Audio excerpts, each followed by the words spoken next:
தேசிய முற்போக்கு திராவிடர் கழகத்தினுடைய நிறுவன தலைவர் புகழுக்குரிய கேப்டன் விஜயகாந்த் அவர்கள் காவிரி பிரச்சனை துவங்கிய காலத்தில் தீவிரமடைந்த நேரத்தில் எதிர்க்கட்சி தலைவராக இருந்து காவிரி உரிமையை மீட்டெடுப்பதற்கு எங்களோடு துணை இருந்தார். எங்களுக்காக குரல் கொடுத்தார். பல போராட்டங்களில் பங்கேற்றார்.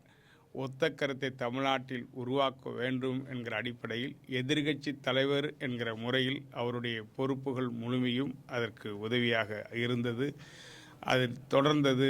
காவிரி உரிமை மீட்கப்பட்டது. தொடர்ந்து இன்று மேகதாட்டு அணையை கட்டி கர்நாடக அரசாங்கம் தமிழ்நாடு நோக்கி செல்லக்கூடிய தண்ணீரை தமிழ்நாடு எல்லை அருகே தடுத்து நிறுத்துவதற்கு சட்டவிரோதமான முயற்சிகளை மேற்கொள்கிறது. அதனை தடுத்து நிறுத்த வேண்டும். அந்த அணை கட்டப்பட்டால் சென்னை உட்பட 12 மாநகராட்சிகளை உள்ளடக்கிய 32 மாவட்டங்களில் வாழக்கூடிய 5 கோடி மக்களுடைய குடிநீர் ஆதாரம் முற்றிலும் பறிபோகும். காவிரி நீரை நம்பி சாகுபடி செய்கிற 22 லட்சம் ஏக்கர் விளைநிலங்கள் பாலைவனமாக மாறும். சுமார் 1 கோடி விவசாய குடும்பங்கள் அகதிகளாக வெளியேறக்கூடிய பேராபத்து ஏற்பட்டிருக்கிறது என்பதை உணர்ந்து மேகதாட்டு அணை கட்டக்கூடாது என்று தடுத்து வருகிறோம். தொடர்ந்து கர்நாடக அரசாங்கம் உச்சநீதிமன்றம் வழங்கிய தீர்ப்பையே உபரி நீரை தமிழ்நாட்டிற்கு வழங்கிவிட்டு தப்பித்துக் கொள்கிற நிலை தொடர்கிறது. இதனால் சென்ற ஆண்டு ஒட்டுமொத்தமாக டெல்டாவில் குருவையும் பாதிக்கப்பட்டது, சம்பாவும் பாதிக்கப்பட்டது. தற்போது 2024ஆம் ஆண்டு ஒட்டுமொத்தமாக குருவை அடியோடு அழிந்துவிட்டது. சம்பா சாகுபடியும் தற்போது உபரி நீரை பயன்படுத்தி தான் துவங்க வேண்டிய நெருக்கடி ஏற்பட்டிருக்கிறது.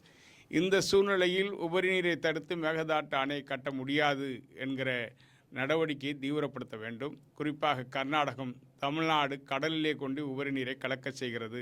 மேட்டூர் அணையில் மட்டும் 93 டிஎம்சி தண்ணீரை தேக்குகிறது.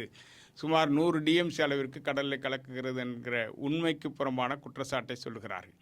குறிப்பாக கடலிலே தண்ணீர் கலக்க வேண்டும். இது இயற்கையின் நீதி.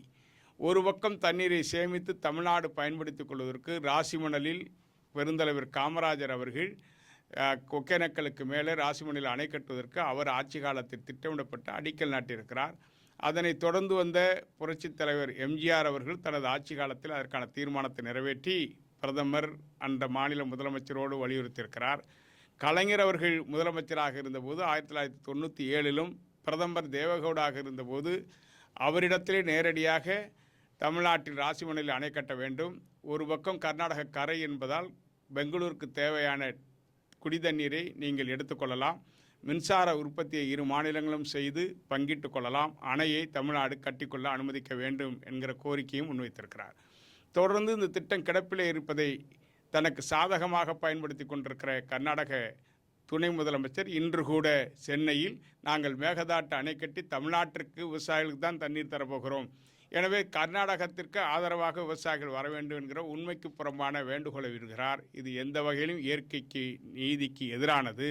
எனவே ராசிமணலில் அணை கட்டுவதை அவர்களால் தடுக்க முடியாது. மேகதாட்டு அணை என்பது தமிழ்நாட்டிற்கு வரக்கூடிய தண்ணீரை தடுத்து கட்டப்படுகிற அணை. இதை எந்த சூழ்நிலையும் தமிழ்நாடு ஏற்றுக்கொள்ள மாட்டோம். மத்திய அரசும் வனங்கள் அழியும், காவிரி புலிகள் சரணாலயம் உள்ளிட்ட 2 சரணாலயங்கள் விலங்குகள் வசிக்கிற மிக அடர்ந்த வனப்பகுதியாக இருக்கிற மேகதாட்டில் அணை கட்டினால் மேற்கு தொடர்ச்சி மலைவளம் அழியும் என்பதை உணர்ந்திருக்கிற மத்திய அரசாங்கம் அந்த திட்டத்தை ரத்து செய்து நிராகரிக்காமல் காலங்கடத்துகிறது. இதனால் 2 மாநில உறவுகளும் சீர்கெடும் நிலை ஏற்பட்டிருக்கிறது. எனவே விவசாயிகள் ஒன்று கூடி கர்நாடக விவசாயிகள் 15 பேர் கொண்ட குழு எங்களோடு இணைந்து ராசிமணலை பார்வையிட்டு ராசிமணல் உகந்த இடம் என்பதை ஏற்றுக்கொண்டிருக்கிறார்கள். எனவே கர்நாடக அரசு ராசிமணல் அணை கட்டுவதற்கு துணை வர வேண்டும். மேகதாட்டு அணை கட்டுமான பணியை தடுத்து நிறுத்த வேண்டும். மத்திய அரசாங்கம் வரைவு திட்ட அறிக்கை மேகதாட்டுக்கான வரைவு திட்ட அறிக்கையை நிராகரிக்க வேண்டும் என்று வலியுறுத்தி ஒத்த கருத்தை உருவாக்குவதற்காக அனைத்து கட்சி தலைவர்களை சந்தித்திருக்கிறோம். தேசிய முற்போக்கு திராவிட முன்னேற்ற கழகத்தினுடைய பொதுச் செயலாளர் மரியாதைக்குரிய பிரேமலதா விஜயகாந்த் அவர்களையும் சந்தித்து வலியுறுத்தியிருக்கிறோம். அவர்களும் விவசாயிகள் எடுக்கிற முடிவுக்கு துணை இருப்போம், ராசிமணல் அணை கட்டுமானத்தை நாங்களும் வலியுறுத்துவோம் என்று எங்களிடத்தில் உத்தரவாதம் கொடுத்திருக்கிறார்.